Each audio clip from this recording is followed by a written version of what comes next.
भारतीय इतिहास में अनेक ऐसी घटनाएं घटी हैं जिन्होंने संपूर्ण भारत में खलबली मचा दी थी।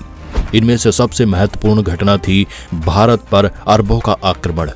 मोहम्मद बिन कासिम वो मुस्लिम आक्रमणकारी था जिसने 712 ईस्वी में भारत पर आक्रमण किया और सिंध प्रांत को जीत लिया। आज हम आपको यही बताने की कोशिश करेंगे कि अरबों ने किस तरह भारत पर पहला आक्रमण किया और फिर यहीं अपने पैर पसार लिए। साथ ही हम यह भी जानेंगे कि इस्लाम धर्म का उदय कैसे हुआ था। इस्लाम धर्म का उदय। सबसे पहले हम ये जान लेते हैं कि इस्लाम धर्म की नींव कैसे पड़ी। बताते हैं कि अरब के लोग कबीलों में रहते हैं और ये खाना बदोश जीवन व्यतीत करते थे। प्रत्येक कबीले के अपने देवी देवता थे जिन्हें ये लोग पूजते थे। इन कबीलों का नेतृत्व एक शेख के द्वारा होता था जिसका चयन कुछ हद तक पारिवारिक संबंधों के आधार पर होता था, लेकिन ज्यादातर बुद्धिमत्ता, व्यक्तिगत साहस और उदारता के आधार पर किया जाता था। 6ठी शताब्दी के आते आते इन कबीलों ने व्यापार को अपना पेशा बनाया और इसका सबसे ज्यादा प्रभाव पश्चिमी अरब के मध्य भाग में देखने को मिला जिसे हिजाज कहते हैं। आपको बता दें कि इस्लाम उदय के 2 प्रमुख स्थान मक्का और मदीना इसी इलाके में आते हैं। बाद में कुछ लोगों ने शहरों की ओर पलायन किया। ये लोग खेती और व्यापार करके अपना जीवन व्यतीत करने लगे। मक्का सबसे महत्वपूर्ण व्यापारिक केंद्र होने के साथ साथ एक मुख्य धार्मिक स्थल भी था। इस्लाम धर्म का जन्म 7वीं सदी में अरब देश में हुआ और इस धर्म के संस्थापक और प्रवर्तक हजरत मोहम्मद साहब थे। 612 ईस्वी के आसपास उन्होंने स्वयं को खुदा यानी अल्लाह का दूत बताया और अल्लाह के द्वारा बताए गए मार्ग को लोगों के सामने रखा। बताते हैं कि मोहम्मद साहब ने 15 वर्षों तक एक गुफा में रहकर चिंतन एवं मनन किया और उसके बाद उन्हें अल्लाह के दर्शन हुए।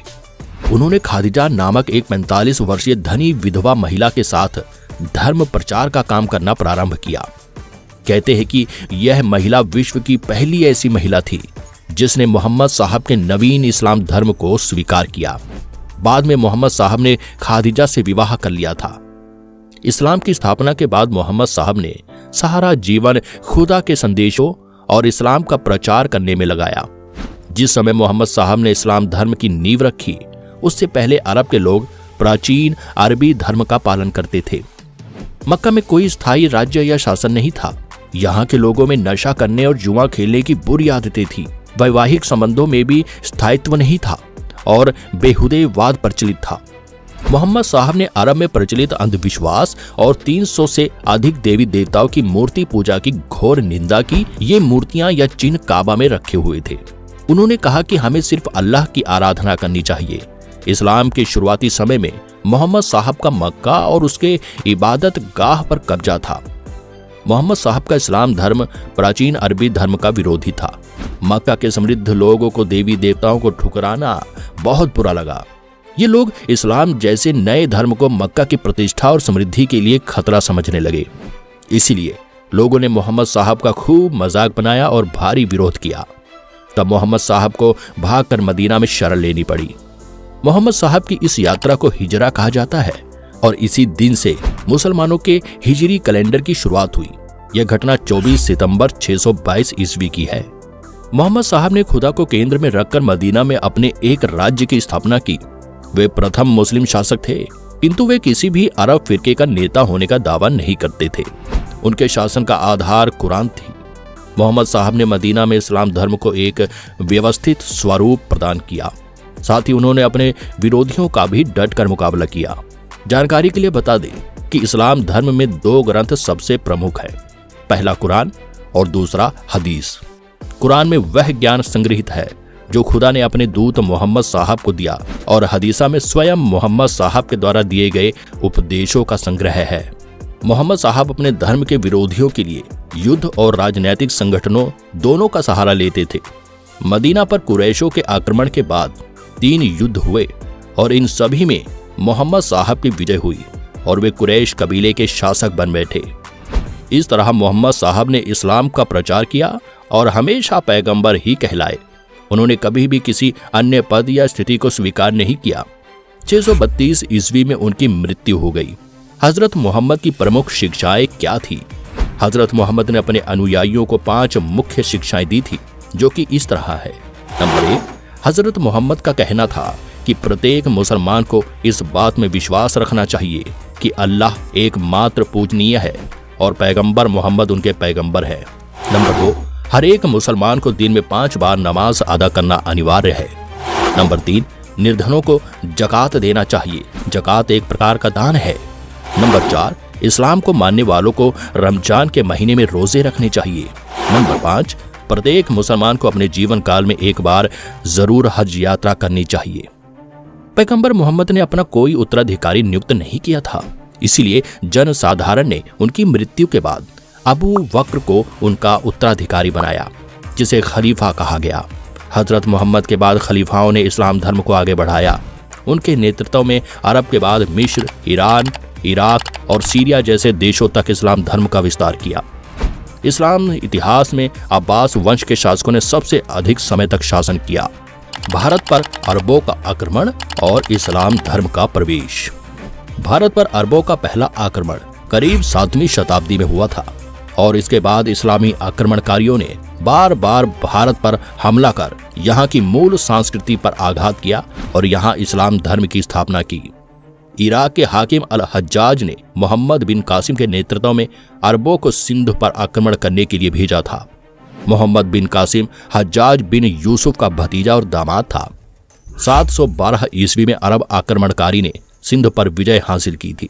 हज्जाज उस वक्त इराक का राज्यपाल था। हज्जाज ने ही मोहम्मद बिन कासिम को 17 वर्ष की आयु में मरकान तट के रास्ते सिंध भेजा था। दरअसल हज्जाज बिन यूसुफ को कई अरबी व्यापारियों से सूचना मिली थी कि भारत के राजाओं के पास खजाने के असीम भंडार है। यह सुनकर उसके मन में लालच आ गया था। तब उसने भारतीय खजाने को लूटने और इस्लाम धर्म की जड़ें मजबूत करने के मकसद से मोहम्मद बिन कासिम को सिंध पर हमला करने के लिए राजी किया था। एक मत ये भी सुनने को आता है कि कासिम को सिंध भेजने का कारण यह था कि समुद्री लुटेरे अल हज्जाज के जहाजों को जिस क्षेत्र में लूट रहे थे वह क्षेत्र दाहिर के राज्य में आता था। जब हज्जाज ने दाहिर के इस बारे में जांच पड़ताल के लिए कहा तो उन्होंने इस बात से साफ इनकार कर दिया कि लुटेरों से उनके राज्य का कोई संबंध नहीं है। अल हज्जाज ने दाहिर से अपने लूटे गए जहाजों के बदले जुर्माने की मांग की थी, मगर दाहिर ने असमर्थता जताते हुए कहा कि उनका उन लुटेरों पर कोई नियंत्रण नहीं है। दाहिर के इस जवाब से हज्जाज भड़क गया और उसने सिंध पर आक्रमण करने का निश्चय किया। फारसी ग्रंथ चचनामा में अरबों की सिंध पर जीत की जानकारी मिलती है।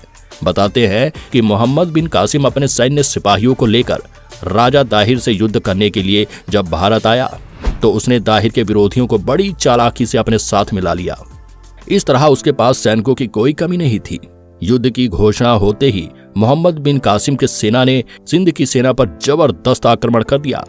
राजा दाहिर हाथी पर बने लकड़ी की गद्दी पर बैठकर बड़ी वीरता से कासिम के सैनिकों से लड़ रहे थे। राजा दाहिर की सेना कासिम की सेना पर भारी पड़ती नजर आ रही थी और कासिम से ये बर्दाश्त कर पाना मुश्किल हो रहा था। तब उसने बड़ी चालाकी से राजा दाहिर के हाथी पर जलते हुए तीरों से हमला करना शुरू कर दिया, जिस कारण लकड़ी के ढांचे में आग लग गई और देखते ही देखते ये आग इतनी भीषण हो गई कि दाहिर राजा का हाथी बेकाबू हो गया। वह आग को बुझाने के लिए सिंधु नदी के पानी में चला गया। जैसे ही राजा दाहिर हाथी से उतरकर नीचे आए तो कासिम ने उन पर हमला कर दिया, उन्हें मार दिया। इस तरह कासिम ने सिंध पर अपना कब्जा कर लिया। युद्ध में राजा दाहिर की मृत्यु के बाद मोहम्मद बिन कासिम ने उनकी 2 बेटियों को खलीफा के पास भेज दिया था। इसके बाद मोहम्मद बिन कासिम नहीं रुका और उसने लगातार कई आक्रमण किए। उसने अपने नेतृत्व में जितने भी अभियान चलाए उन सभी में लगभग उसे विजय प्राप्त हुई, जिनमें से कुछ इस तरह है। ब्राह्मणवाद पर अधिकार। ब्राह्मणवाद की सुरक्षा का दायित्व दाहिर के बेटे जयसिंह के ऊपर था। उसने कासिम के आक्रमण का बहादुरी के साथ सामना किया, लेकिन कुछ लोगों के विश्वासघात के कारण वह पराजित हो गया। ब्राह्मणवाद पर कासिम ने अपना अधिकार स्थापित कर लिया। आलोर विजय। ब्राह्मणवाद पर अधिकार के बाद कासिम आलोर पहुंचा। शुरुआत में आलोर के निवासियों ने कासिम का सामना किया, लेकिन अंत में उसकी ताकत की वजह से विवश होकर आत्मसमर्पण करना पड़ा। मुल्तान विजय। आलोर पर विजय प्राप्त करने के बाद कासिम ने मुल्तान की ओर रुख किया। यहाँ पर आंतरिक कलह के कारण विश्वासघातियों ने कासिम की सहायता की। उन्होंने नगर के जल स्रोतों की जानकारी अरबों को दे दी, जहां से दुर्ग निवासियों को जल की आपूर्ति की जाती थी। बाद में दुर्ग के सैनिकों ने आत्मसमर्पण कर दिया और कासिम का नगर पर अधिकार हो गया। इस नगर में मीर कासिम को इतना धन मिला कि उसने इसे स्वर्ण नगर नाम दिया। इस तरह अरबों यानी मुस्लिम आक्रमणकारियों ने भारत पर अपना पहला आक्रमण कर यहाँ धीरे धीरे अपने पैर जमाने शुरू कर दिए थे। उन्होंने भारतीय धर्म व संस्कृति को तहस नहस करने में कोई कसर नहीं छोड़ी।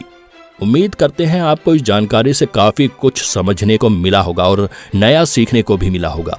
अगर आप चैनल पर नए हैं तो चैनल को सब्सक्राइब करके बेल आइकन जरूर प्रेस करें, ताकि हमारी आने वाली वीडियो की नोटिफिकेशन आपको सबसे पहले मिले। Thanks for watching.